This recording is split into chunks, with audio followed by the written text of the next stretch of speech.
ఎస్సీలో ఉన్న 29 రిజర్వ్ స్థానాల్లో సామాజికంగా అందరికి సమాన సీట్లు పంచాలని చెప్పి దాదాపు 6 నెలలు పోరాటం చేసి కడప బహిరంగ సభ ద్వారా ఒక సవాల్ విడిచాం.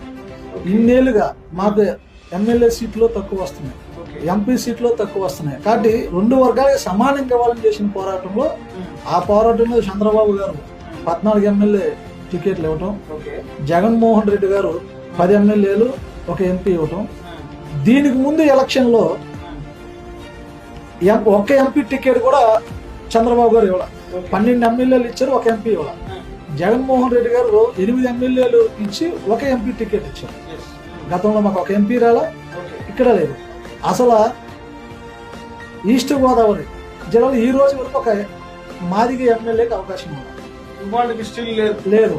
కానీ ఒక ఎమ్మెల్సీగా ఎస్సీ మాదిగ సమాజం గురించి గత ప్రభుత్వం జగన్మోహన్ రెడ్డి గారి ప్రభుత్వంలో ఒక మాదిగ ఎమ్మెల్సీ మటుకి ఆ జిల్లా నుంచి మొదట అడుగు వేయగలిగారు. ఇలాగ రాజకీయంలో కూడా మాకు సమానం ఇవ్వాలని పోరాటం చేసి అది సాధించగలిగారు.